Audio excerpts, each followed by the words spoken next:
नमस्कार साथियों, सेविंग गुरुजी YouTube channel पर आप सभी दोस्तों का हार्दिक स्वागत है। दोस्तों, आज 11 अक्टूबर 2024 के दिन एलआईसी ने बहुत ही प्रचलित प्लान जो एलआईसी का फिलहाल के वर्षों में रहा है, निवेश प्लस प्लान नंबर 749 के नाम से रिलीज कर दिया है। देखते हैं इस प्लान में एलआईसी ऑफ इंडिया के द्वारा क्या परिवर्तन किए गए हैं। तो दोस्तों, सब्सक्राइब कर लीजिएगा सेविंग गुरुजी चैनल को, लाइक कर लीजिएगा, शेयर कर लीजिएगा, इससे बेहतर से बेहतर वीडियो हम आपके लिए लेकर आ सकें। तो दोस्तों, निवेश प्लस 749 पहले से 849 के नाम से जाना जाता था। ये एक तरह का निवेश प्लस यूनिट लिंक्ड भागीदारी एकल व्यक्तिगत प्लान है। एक तरह की यूलिप पॉलिसी है जो जीवन बीमा धारकों को निवेश भी करती है, पॉलिसी कवरेज भी देती है और आपका पैसा इक्विटी फंड्स में भी लगाती है, जिससे कि आपका पैसा दिन दुगनी चार चौगनी तरक्की भी करता है। एलआईसी की योजनाओं का आप सभी लाभ ले सकते हैं। धारा 80T 10D के तहत आप बचत मिलता है। उच्च रिटर्न वाली बाजार योजना एलआईसी के पास है और सॉवरेन गारंटी एलआईसी के पास है, यानी कि आपका जो पैसा है वो भारत सरकार की गारंटी है। निवेश प्लस 749 के बारे में बात करें, इसमें दो विकल्प दिए गए हैं। एक विकल्प है 1.25 गुना रिस्क कवर और दूसरा विकल्प है 10 गुना रिस्क कवर। प्रवेश की आयु है 90 दिन और अधिकतम आयु है विकल्प 1 के लिए 70 वर्ष और विकल्प 2 के लिए 35 वर्ष। अगर हम विकल्प 2 की बात करें तो जहाँ पर 10 गुना रिस्क कवर है, 25 की उम्र के लिए आपको पॉलिसी अवधि मिलेगी 10 से 25 साल। 26 से 30 साल की उम्र है, 10 गुना रिस्क कवर चाहिए तो आपको पॉलिसी मिलेगी 10 से 20 साल। 31 से 35 साल तक की उम्र है तो आपको पॉलिसी अवधि मिलेगी 10 साल। वहीं निवेश प्लस में न्यूनतम प्रीमियम आपका जो पहले 1 लाख रुपये हुआ करता था वो 1.25 लाख रुपये हो गया और 5,000 के गुणकों में ये आपका सम एश्योर्ड बढ़ सकता है, जैसे 1.25 लाख, 1,30,000, 1,35,000, 1,40,000। अधिकतम प्रीमियम सीमा की कोई भी सीमा नहीं है, जो आपकी आईटीआर के ऊपर डिपेंड करेगा कि आप कितना बीमा कवर आपको मिल सकता है।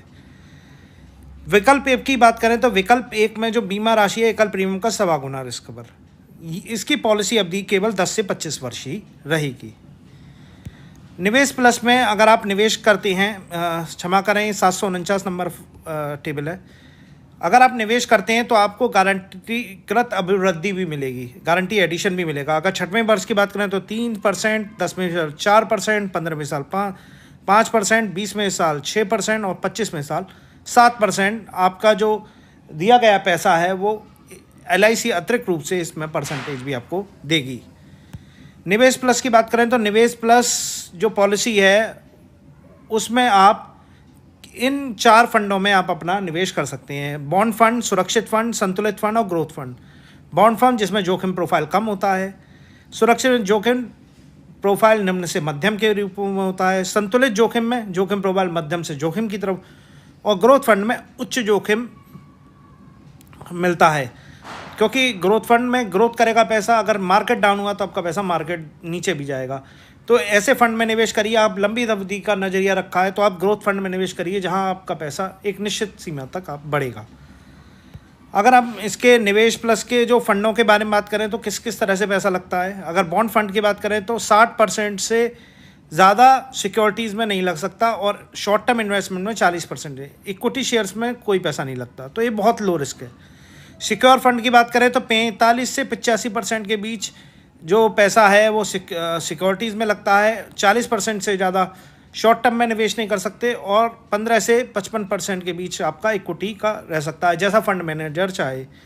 सेम ही इसी तरह से बैलेंस फंड में भी 30 से 70% के बीच में आपका सिक्योरिटीज़ में, 40% से ज़्यादा शॉर्ट टर्म में नहीं और 30 से 70% लॉन्ग इक्विटी में नहीं। वहीं अगर ग्रोथ फंड की बात करें तो इसमें केवल 20% के आसपास ही पैसा लगा रहता है। इसमें 40% के आज जैसे मार्केट कुछ स्टॉक्स बढ़ते हैं तो उनमें से स्टॉक प्रॉफिट बुक कर यहाँ आपका एलोकेशन कर दिया जाता है। वहीं बाकी इक्विटी में आपका 40 से 80% लगा रहता है। ये हाई रिस्क प्लान है। ये दोनों balance fund medium risk plan है। इस प्लान में जो परिवर्तन है, राइडर्स आपको मिल सकते हैं। लॉकिंग पीरियड जो 5 साल का पुराना ही है।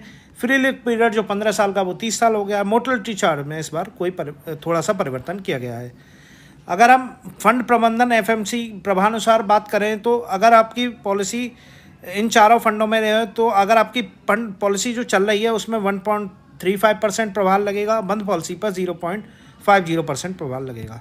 निवेश प्लस में आप स्विचिंग की भी सुविधा ले सकते हैं। अगर आपको ऐसा लगता है मार्केट काफ़ी ऊपर जा गया है और मुझे सिक्योर फंड में आना चाहिए तो आप स्विच भी 1 साल में 4 बार करा सकते हैं। प्रति स्विच आपको 100 रुपये का चार्ज आपको एलआईसी को देना होगा। बात करें अगर आप निवेश प्लस पॉलिसी में से अगर आप पैसा निकालना भी चाह रहे हैं तो आप इस तरह से अपना यूनिट फंडों के रूप में निकाल सकते हैं। 6 से 10 साल 15%, 11 से 15 साल 20%, 16 से 25% और 21 से 25 साल 30% के रूप में निकाल भी सकते हैं। अब आप बात करते हैं मृत्यु लाभ के बारे में। मैच्योरिटी तो आपकी जो दिया हो गया टाइम, जो यूनिट हैं वो आपको दे ही जाएंगी। अगर मृत्यु लाभ की बात करें तो मृत्यु लाभ के बारे में जो आपकी जोखिम प्रारंभ होने की तिथि से जो यूनिट आपको मिलेंगी वो तो मिलेंगी, साथ में जो इंश्योरेंस कवर है 1.25 गुना या 10 गुना वो भी आपको मूल बीमा राशि के साथ दे दिया जाएगा। तो दोस्तों ये हमारा छोटा सा अवलोकन था निवेश प्लस के ऊपर। विस्तृत रूप से आप इसका सर्कुलर हमारे टेलीग्राम ग्रुप से ज्वाइन कर प्राप्त कर सकते हैं। लिंक आपको डिस्क्रिप्शन में दिया है। बहुत बहुत धन्यवाद।